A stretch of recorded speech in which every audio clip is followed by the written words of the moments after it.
ಇವತ್ತಿನ ಹಾಸ್ಯ ಸಂಚಿಕೆಯನ್ನು ನೋಡಬೇಕಂದ್ರೆ ನಮ್ಮ ಚಾನಲ್ನ ಸಬ್ಸ್ಕ್ರೈಬ್ ಮಾಡಿ ಮತ್ತು ಲೈಕ್ ಮಾಡಿ.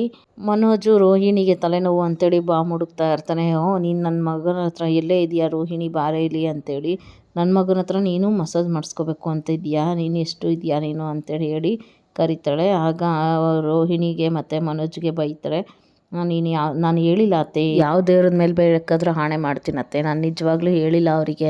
5 ಡಿಗ್ರಿ ಮನೋಜ ಕಣೆ ನನ್ನ ಮಗ, ಆಗುತ್ತಾ ನಿನಗೆ ಅಂತ ಹೇಳಿ ಅಲ್ಲಿಂದ ಕಳಿಸ್ತಾಳೆ. ಆಗ ಮನೋಜ ನೀನು ಇಲ್ಲೇ ಎಲ್ಲಾದರೂ ಇರೋ, ಒಳಗಡೆ ಹೋಗ್ಬೇಡ ಅಂತೇಳಿ ಹೇಳ್ತಾಳೆ. ಆಗ ಶಾಂತಿ ಅಲ್ಲಿಂದ ಹೋಗ್ತಾಳೆ. ಆ ಕಡೆ ಒಳಗಡೆ ರೂಮಲ್ಲಿ ಹೋದ್ಮೇಲೆ ರೋಹಿಣಿ ಹತ್ರ ಮನೋಜ್ ಬೈಸ್ಕೊತಾನೆ. ಆಗ ಏನೂ ಆಗಲ್ಲ, ಅಮ್ಮ ಬೈಯೋದು ಒಳ್ಳೇದಕ್ಕೆ ಕಡೆ, ಈ ಕಿವಿಲಿ ಕೇಳ್ಬಿಟ್ಟು ಈ ಕಿವಿಲಿ ಬಿಟ್ಬಿಡು ಅಂತೇಳಿ ರೋಹಿಣಿಗೆ ಹೇಳ್ತಾನೆ. ಆಗ ಇಲ್ಲಿಂದ ಹೋಗ್ತೀರಾ ಇಲ್ಲ ಅಂತೇಳಿ ಕಳಿಸ್ತಾಳೆ. ರೂಮಿಂದ ಹೊರಗಡೆ ಮನೋಜ್ ಹೋಗ್ತಾನೆ.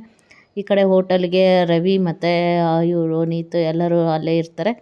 ಅದೇ ಟೈಮಲ್ಲೇ ಹೋಟೆಲ್ಗೆ ಒಂದು 4 ಜನ ರೌಡಿಗಳು ಬರ್ತಾರೆ. ಬಂದು ಕೂತ್ಕೊಂಡು ಏನೇನಿದೆ ಸೈಡ್ಸ್ ಎಲ್ಲ ತೊಗೊಂಬನ್ರಿ ಅಂತ ಹೇಳಿದಾಗ ಅವರೆಲ್ಲ ಸೈಡ್ಸ್ ಎಲ್ಲ ಡಿಶ್ ಹೇಳಿದಾಗ ಆಗ ನೀತು ಹೋಗಿ ಆಯಿತು ಆರ್ಡ್ರ್ ಮಾಡ್ತೀನಿ ಅಂತ ಹೇಳಿ ಒಳಗಡೆ ಹೋಗ್ತಾಳೆ. ಹೋಗಿ ಹಿಂಗೆ ಬರೋಷ್ಟೊತ್ತಿಗೆ ಅಲ್ಲಿ ಇದು ಆರ್ಡ್ರ್ ತೊಗೊಳ್ಳೋರು ಇದ್ದು ಹೋಟೆಲಲ್ಲಿ ಕೆಲಸ ಮಾಡೋರು, ನೋಡಿ ಮೇಡಮ್ ಇವರು ಡ್ರಿಂಕ್ಸ್ ಮಾಡ್ತಾಯಿದ್ದಾರೆ ಅಂತೇಳಿ ತೋರಿಸ್ತಾರೆ. ಆಗ ನೀತು ಬಂದು ಹೇಳಿದ್ರು, ಅವ್ರು ಬಂದು ಹೇಳಿದ್ರು ಯಾರು ಕೇಳಲ್ಲ, ಅವರು ನಮ್ಮ ಇಷ್ಟ, ನಮಗೆ ಅಲ್ಲಿ ಹೊರಗಡೆ ಹೋಗೋಕೆ ಇಷ್ಟ ಇಲ್ಲ, ಇಲ್ಲೇ ಬರ್ತಿದ್ದೀವಿ ಅಂತೇಳಿ ಹೇಳ್ತಾರೆ. ಅದಾದಮೇಲೆ ಹೋಗಿ ರವಿ ಕರ್ಕೊಬರ್ತಾರೆ. ರವಿ ಬಂದು ಹೇಳ್ತಾನೆ, ಏನು ರವಿ ಇದು ಈ ಥರ ಮಾಡ್ತಿದ್ದಾರೆ ಅಂತ. ರವಿ ಬುದ್ಧಿ ಹೇಳಿದ್ರು ಅವರು ಕೇಳಲ್ಲ. ಸರಿ ನಿಮಗೆ ಏನು ಮಾಡಬೇಕು ಅಂತ ಗೊತ್ತಿದೆ ಇರಿ ಅಂತ, ಪೊಲೀಸ್ ಸ್ಟೇಷನ್ ಕಂಪ್ಲೇಂಟ್ ಕೊಡ್ತೀರಾ ಕೊಡು ಅಂಥೇಳಿ ಆ ರೌಡಿಗಳು ಹೇಳ್ತಾರೆ. ಅದಾದಮೇಲೆ ರವಿ ಅವ್ರ ಅಣ್ಣ ಸೂರ್ಯನ ಕಳಿಸ್ತಾರೆ. ಸೂರ್ಯನ ಕರೆಸಿ ನಿಮಗೆ ಏನಾಗಿದೆ ಯಾವ ರೌಡಿಗಳು ನೀವು ಅಂತೇಳಿ ಹೇಳಿದಾಗ ಆಯಿತು ಇನ್ನೊಂದು ಸರಿ ಈ ಥರ ಮಾಡಲ್ಲ ಅಂತೇಳಿ ಸರಿಯಾಗಿ ಹೊಡಿತಾನೆ ಸೂರ್ಯ.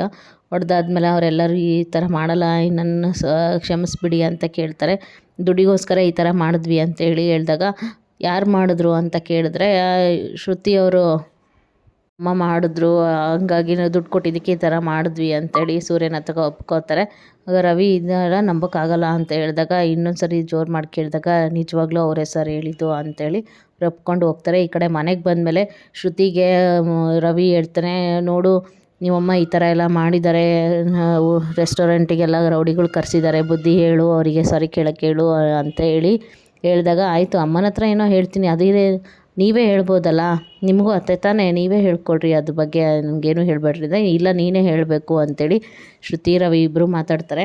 ಅವರಿಗೆಲ್ಲ ಸಾರಿ ಕೇಳೋಕ್ಕಾಗಲ್ಲ, ಆದರೆ ನಾನು ಹೇಳ್ತೀನಿ ಅಷ್ಟೇ ಅಮ್ಮಂಗೆ ಅಂತೇಳಿ ಅಲ್ಲಿಂದ ಹೋಗ್ತಾಳೆ. ಅದಾದಮೇಲೆ ಮನೋಜ ಬಂದು ಎಲ್ಲರಿಗೂ ಮನೆಗೆ ಬರ್ರಿ ಅಂತೇಳಿ ನಾನು ಮಾತಾಡಬೇಕು ಏನೋ ಹೇಳಬೇಕು ಅಂತ ಹೇಳಿ ಕೇಳ್ತಾನೆ. ಕೇಳಿದ ತಕ್ಷಣ ಏನು ಮಾಡ್ತಾನೆ ಅಂದರೆ, ಏನು ವಿಷಯ ಹೇಳು ಅಂತ ಹೇಳಿದಾಗ ನನಗೆ ಸ್ಕೂಲಿಗೆ ಚೀಫ್ ಗೆಸ್ಟಾಗಿ ಕರೆದಿದ್ದಾರಮ್ಮ ಅಂತ ಹೇಳಿದ ತಕ್ಷಣ ಎಲ್ಲರಿಗೂ ತುಂಬ ಖುಷಿ ಆಗುತ್ತೆ. ಮುಖ ನೋಡ್ಕೊತಾರೆ. ಅವ್ರ ಅಮ್ಮಂಗೆ ತುಂಬ ಖುಷಿಯಾಗಿ, ಹೌದು 5 ಡಿಗ್ರಿ ತೊಗೊಂಡ್ರು ಅನ್ಕೊಳೋ, ನೀನು ಚೀಫ್ ಗೆಸ್ಟು, ನೀನು ಲೆವೆಲ್ ಎಲ್ಲೋ ಹೋಗ್ಬಿಟ್ಟಿದ್ಯಾ ಕಣೋ, ನೀನು ಹೆಂಡ್ತಿನೂ ಜೊತೆ ಕರ್ಕೊಂಡೋಗು, ಹೇಗೆ ಏನು ಅಂತ ಅವಳಿಗೂ ಅರ್ಥ ಆಗಲಿ ಅಂತ ಹೇಳ್ತಾರೆ. ಹೌದಾ, ಇವನಿಗೆ ಏನಾದ್ರು ಚೀಫ್ ಗೆಸ್ಟಾಗಿ ಕರೆದಿದ್ದಾರೆ ಅಂದರೆ ಸ್ವಲ್ಪ ಒಳ್ಳೆ ಬುದ್ಧಿ ಇರೋ ಥರ ಮಕ್ಕಳ ಬಗ್ಗೆ ಒಳ್ಳೆ ರೀತಿಯಿಂದ ಮಾತಾಡೋ, ಹೇಗೆ ಬೇಕೋ ಪೆದ್ದನಂಗೆ ಮಾತಾಡಬೇಡ ಅಂತೇಳಿ ಅವ್ರ ತಂದೆ ಹೇಳ್ತಾರೆ.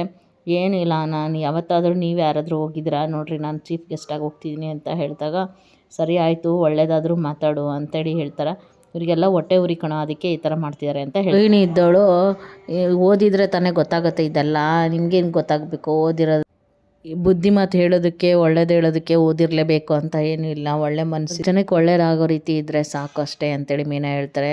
ಆಗ ನೀವು ನನ್ನ ಗಂಡನ ಬಗ್ಗೆ ಈ ಥರ ಮಾತಾಡಬೇಡಿ ಅಂತೇಳಿ ಮೀನಾ ಹೇಳ್ತಾರೆ. ನೀವು ಮಾತಾಡೋದೆಲ್ಲ ಸರಿನಾ ಹಾಗಾದರೆ ಅಂತ ಹೇಳ್ತಾರೆ. ಆಯಿತು ನಾಳೆ ಏನು ಚೀಫ್ ಗೆಸ್ಟಾಗಿ ಮಾತಾಡಬೇಕು ಅದ್ರ ಬಗ್ಗೆ ಮಾತಾಡಿ ಅಂತ ಹೇಳ್ತಾರೆ.